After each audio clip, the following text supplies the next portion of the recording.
Hello tout le monde, j'espère que vous allez bien. Alors aujourd'hui je vous retrouve pour une nouvelle vidéo. Je vous retrouve pour le crash test de la palette Botanical de chez Beauty Bay. Donc c'est leur toute nouvelle palette qu'ils ont sortie très récemment.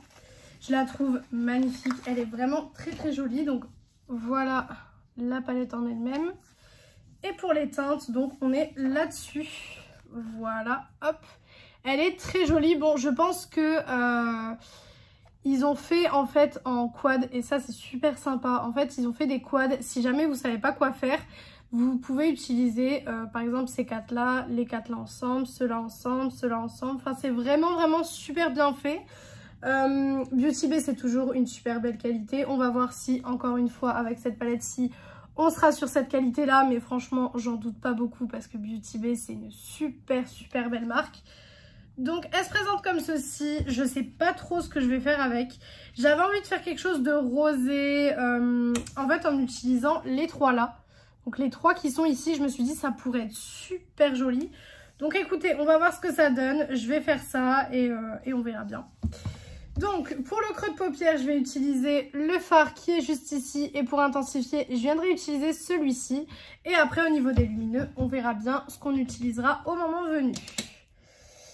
Donc, j'avais pas encore essayé cette palette. Je l'ai reçue il y a un moment pourtant, mais j'avais pas eu le temps de l'essayer encore parce qu'entre-temps, je suis partie en vacances, etc. Donc, du coup, je l'ai pas prise avec parce que j'ai pris que des valeurs sûres avec moi. J'ai pas pris de palette que je n'avais jamais utilisée. Parce que du coup, j'allais pas faire de crash test là-bas forcément. Donc j'ai pris que des produits qui étaient vraiment des valeurs sûres pour moi et des produits que j'aime énormément. Mais du coup, il est temps de tester cette palette. Vous savez que les palettes Beauty Bay font partie de mes palettes préférées dans ma collection. Franchement, c'est des valeurs sûres en général. Mais c'est vrai qu'il y en a 2-3 quand même où je suis pas trop fan, où j'ai un peu de mal à les utiliser. Donc c'est vrai qu'il y en a 2-3 que je n'utilise pas. Enfin que je n'utilise pas, que je n'utilise plus plutôt. Parce que au début, quand j'ai eu beaucoup de palettes Beauty Bay, j'ai eu tendance à beaucoup en utiliser. Et après, au fur et à mesure du temps, il y en a que j'ai complètement arrêté d'utiliser. Donc voilà. Alors écoutez, pour ce fard-ci, pour le moment, pas de souci. Après, comme je le dis souvent pour ce genre de fard, c'est un fard très simple, un fard qui n'a pas de... Il n'a pas de sous-ton compliqué à faire ou quoi que ce soit. Donc franchement, si en 2024, les marques ne sont pas OK pour faire ce genre de couleur, c'est qu'il y a un petit problème quelque part. Là, pour le coup, très belle formulation. Le fard s'estompe très bien comme d'habitude. Pour le moment, franchement, c'est une super palette. J'ai rien à dire là-dessus. C'est une super palette. Hop. Je vais utiliser le plus foncé pour venir intensifier un petit peu tout ça. Intensifier le make-up. Vous savez que ça, c'est une étape hyper importante. Parce qu'en fait, si vous n'intensifiez pas votre make-up et que vous mettez la même couleur partout, il n'y aura pas cet effet un peu de profondeur, en fait, au niveau du make-up. Et moi, c'est vrai que j'adore avoir ce petit côté un peu mélange de couleurs, etc. Des fois, je fais même des dégradés avec certaines couleurs. Donc franchement, c'est vrai que parfois, juste ça peut tout changer dans le make-up. Donc voilà, hop. Bon, après, on reste sur des couleurs, j'ai envie de vous dire, assez simples, entre guillemets. On n'est pas sur du bleu, enfin, on est vraiment sur des couleurs assez simples, entre guillemets. Donc voilà. Mais je me suis dit pourquoi pas vous faire un petit look assez simple parce que je sais que beaucoup de gens qui regardent mes vidéos aiment bien les looks assez simples, les looks un peu neutres pour passer entre guillemets partout, etc. Moi c'est vrai que bon, j'aime bien les looks vraiment, j'utilise de tout. Hein, voilà. Alors aussi à la caméra, on dirait que mon visage est beaucoup plus foncé, enfin beaucoup plus clair pardon que mon corps. Alors déjà il y a deux explications. De une, je n'expose pas mon visage, donc ce qui fait que mon visage déjà de base est déjà plus clair que mon corps. Et du coup je suis en lumière naturelle. Mais il fait pas hyper beau, il y a pas mal de nuages, etc. Donc c'est pas... Voilà, au niveau de la lumière c'est pas cool pour filmer, mais j'avais vraiment envie de tester ça aujourd'hui avec vous. Mais ce qui fait que je parais beaucoup plus blanche que ce que je suis en réalité. Après déjà je suis plus claire que mon corps puisque comme je suis partie en vacances j'ai bronzé au niveau du corps. Mais je n'expose jamais mon visage. Donc du coup forcément j'ai pas bronzé au niveau du visage, ce qui est totalement logique. Donc voilà pour ces deux teintes-ci. Bah écoutez, ça se mélange super bien. Le résultat est très très joli. Maintenant, pour le ras de cils, je vais revenir donc dans celui-ci parce que vous savez que je n'aime plus trop les ras de cils hyper foncés. Je trouve que, je sais pas, j'aime plus, c'est plus... Avant, je faisais beaucoup de ras de cils très foncés et avec le temps, j'ai arrêté parce que c'est... Non, c'est pas quelque chose que... C'est pas quelque chose que j'aime en fait, tout simplement. Voilà. Hop. Tac, mon petit ras de cils. Voilà. Hop. Ça se travaille bien. Franchement, pour le moment, c'est parfait. Et maintenant, du coup, au niveau du lumineux, j'ai bien envie d'essayer celui-ci, mais j'ai peur qu'il soit pas assez clair. Mais écoutez, s'il n'est pas assez clair, je ferai comme d'habitude. J'en prendrai un deuxième et je tapoterai par-dessus. On verra, écoutez. On verra s'il est bien lumineux ou pas. Vous savez qu'il y a certains lumineux Beauty Bay qui me déçoivent de temps en temps. Donc on va voir si celui-là en fait partie. Celui-là n'a pas l'air d'en faire partie.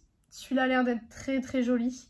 Alors bien sûr, moi j'utilise tous les fards lumineux au doigt. Je sais que certaines personnes préfèrent au pinceau, mais moi je préfère au doigt au niveau de l'intensité. Donc à vous de voir ce que vous préférez, si vous préférez au doigt ou au pinceau. Mais vous aurez toujours plus d'intensité en général au doigt, ça c'est normal. Voilà pourquoi je les applique au doigt en général. Enfin, même pas que en général, c'est tout le temps d'ailleurs. Je fais tout le temps les fards lumineux au doigt, mis à part en coin interne. Voilà. Par contre, il est bien lumineux, mais je trouve pas assez. Je trouve que j'ai envie d'avoir encore un peu plus de lumière, pardon. Il est bien lumineux, mais voilà, il me manque ce petit truc. Alors, ce que je vais faire, c'est que je vais prendre ce fard-ci, qui a des reflets un petit peu comme le fard à côté. Mais du coup, ce que je vais faire, c'est qu'en fait, celui-ci, je vais le mettre un peu au milieu et je vais le mettre en coin interne également. Comme ça rappellera un petit peu ça. Mais c'est vraiment pour rajouter un peu de profondeur et un peu de lumière. Parce que vous savez que moi, au niveau des fards lumineux, j'adore avoir beaucoup de lumière au niveau des yeux. Ça, c'est quelque chose, voilà. Moi, les fards lumineux, j'adore ça. Hop. Mais le fard était déjà très lumineux, hein. Il était déjà suffisant au niveau lumière. Mais vous savez que j'adore la lumière. Et puis en plus, on est samedi aujourd'hui. Donc le samedi, je me fais toujours des make-up un peu plus lumineux que le reste de la semaine. Malgré que là, j'étais en congé, donc ça va. J'étais en congé, donc j'ai pu me maquiller un peu, entre guillemets. Bon, pas comme je voulais, parce que dans le sens où je me maquille comme je veux, même quand je travaille. Mais dans le sens où j'ai plus le temps que quand je travaille. Parce que quand je travaille, forcément, je me lève pas non plus 6 heures en avance pour aller travailler. Surtout si je suis en matin. Donc non, forcément, il y a des matins où ben, je me maquille un peu moins. Il y a même des matins où je ne fais pas mes yeux, je mets juste un coup de liner et ça s'arrête là. Ensuite, je prends un pinceau boule et donc je vais revenir dans le fard que je vous ai dit tout à l'heure.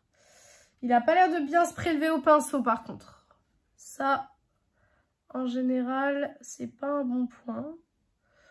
Il s'est bien appliqué. Hop. Quand il est prélevé, il s'applique bien sur la paupière. Regardez-moi ça. Ça fait tout de suite tout. Le coin interne, je peux plus m'en passer. C'est vrai qu'il y a quelques années, 1 ou 2 ans, je le faisais pas systématiquement et c'est vrai que ça me dérangeait pas. Mais maintenant que je vois la différence que ça fait un coin interne et sans coin interne, c'est obligé que j'en fasse un. Vraiment obligatoire. Hop, voilà. Donc voilà ce que ça donne. Je vais encore une fois estomper les bords comme d'habitude. Ça, c'est vraiment un truc que je fais tout le temps. Voilà. Et comme d'habitude, donc je vais faire le reste du make-up, donc liner, finir mon teint, tout ça. Et je reviens du coup pour la conclusion de cette nouvelle palette de chez Beauty Bay. Donc voilà pour le make-up fini. Voilà ce que ça donne. Alors, pour les produits utilisés, donc j'ai utilisé un liner de chez Rival, donc qui est le liquide eyeliner en teinte 01 Black. Le mascara, j'ai utilisé le I Love Extreme de chez Essence. Pour le bronzer, j'ai utilisé donc le bronzer de la palette Bronze Blush Glow de chez Beauty Bay. Vous voyez que je l'ai bien pané, donc j'essaye de le terminer. Pour le blush, j'ai utilisé un blush de chez Glowish, donc Huda Beauty, dans la teinte Sassy Saffron, si je le prononce correctement. Donc vous savez, c'est ces blushs comme ceci là. D'ailleurs, en parlant de ces blushs, je trouve franchement que pour un blush, il n'y a pas beaucoup de quantité du tout. Et franchement, je vous avoue que je suis un peu déçue au niveau des blushs Huda Beauty. Je l'avais testé il y a très longtemps dans une vidéo, je l'avais reçu dans une box à sauce que j'avais acheté. Mais c'est vrai que je l'ai remis dans mes tiroirs, donc il n'y a pas très longtemps. Et franchement, je suis un peu déçue. Il tient pas vraiment beaucoup. Et puis en plus, c'est pas 2,5 grammes pour un blush. Je vais vous comparer par exemple avec un blush. Là, le seul que j'ai, c'est un blush Essence par exemple. Alors on est d'accord, c'est pas la même marque, etc. Souvent, on paye la marque. Mais par exemple, celui-ci, il doit être aux alentours de 20 €, quelque chose comme ça. Celui-ci doit être aux alentours de 10 € à peu près. Et il y a 9 grammes dedans. Donc, comment vous dire qu'il y a 9 grammes. On est beaucoup plus rentable sur ce genre de blush que sur les blushs Huda Beauty. Après, comme je change très souvent de blush, moi, ça me dérange pas forcément. Mais je trouve que quand même payer plus de 20 € ou 20 € pour ce petit produit... Voilà, c'est pas le meilleur achat que j'ai fait, on va dire, mais bon, voilà, après c'est comme ça, hein. Donc voilà pour le blush. L'highlighter, donc c'est l'highlighter de chez Wet n Wild, donc celui avec les petites étoiles, celui-ci je l'adore. Je l'ai emporté avec moi en vacances pour vous dire à quel point que je l'aime. Il est super beau, il tient toute une soirée parce que du coup j'ai été au restaurant quand j'étais en vacances et vous savez, en général quand je mange j'ai tendance à faire ça, à faire un peu ça ou quoi que ce soit. Et il tient toute la soirée, donc ça c'est plutôt pas mal. Et au niveau du rouge à lèvres, donc c'est un nouveau que mon chéri m'a acheté, donc c'est de la gamme Super Stay Matte Ink de chez Maybelline. En général je ne porte que ça, je ne porte que des Maybelline parce que c'est ceux qui tiennent le mieux sur moi en fait, tout simplement. Et surtout j'arrive à faire mes journées de travail avec, et ça pour le coup je peux vous dire que c'est un gros point fort. Donc c'est la teinte 25 Héroïne. Voilà, donc c'est celui-ci, il est un petit peu orangé. Et je trouvais qu'avec le make-up, ça allait super bien ensemble. Donc j'ai dit bon, pourquoi pas l'utiliser aujourd'hui. Donc voilà pour les produits utilisés. Donc pour la conclusion de cette palette, qu'est-ce que j'en pense? Alors le packaging est très joli. Après, c'est vrai que niveau packaging, j'avais pas été vraiment hyper transcendée par le packaging. C'est pas mon packaging préféré de chez Beauty Bay, ça c'est sûr. Mais niveau Color Story, c'est vrai que c'est ça qui m'a fait acheter. C'est vraiment la Color Story parce que je la trouve très jolie. Alors je trouve que c'est plus une palette d'automne. Je pense qu'ils l'ont sortie en palette d'automne. À mon avis, ça doit être ça. Mais c'est vrai que pour moi, c'est une palette d'automne au niveau du vert, du pourpre un peu qu'il y a ici, etc. Enfin, c'est vraiment... pour moi, c'est une palette d'automne. Maintenant, qu'est-ce que j'en pense? La qualité des fards mat est super comme d'habitude. Ça, pour le coup, ça change jamais. Les lumineuses sont vraiment bien. Je le répète encore une fois, mais ce lumineux-là est suffisant à lui-même. Juste, moi, j'aime bien avoir encore plus de lumière. Donc, forcément, je rajoute toujours un petit plus. Mais ce fard est très suffisant à lui-même. Vous voyez que le make-up que j'ai fait, il peut très bien passer si jamais vous partez quelque part ou que vous allez travailler ou vous voulez faire un make-up pas trop chargé, ça peut aller. Ou alors, vous rajoutez un rouge à lèvres un petit peu plus peps comme celui que j'ai mis aujourd'hui. Et ça fait tout de suite un make-up un petit peu plus de soirée ou quoi que ce soit. Donc, franchement, cette palette, elle peut être déclinée, je pense. On peut même faire des make-up de soirée avec les couleurs un petit peu plus foncées ici. Donc, pour moi, cette palette, je vous la recommande. C'est la qualité Beauty Bay comme d'habitude. Comme je vous l'ai dit, Beauty Bay est une valeur sûre. Donc, comme d'habitude, je sais ce que j'achète et je sais ce que j'utilise. Avec Beauty Bay, c'est vraiment génial. Les make-up se font tout seuls. Donc voilà pour cette vidéo. J'espère que cette vidéo vous a plu. Si elle vous a plu, n'hésitez pas à faire les petits trucs YouTube. Donc pourquoi pas mettre un like, commenter, vous abonner et partager la vidéo. Ça me ferait très plaisir. Venir me rejoindre sur mon compte Instagram beauté qui est beautyaddict0805. Il est en barre d'infos comme d'habitude. Et moi je vous retrouve donc très prochainement dans une prochaine vidéo. Ciao tout le monde.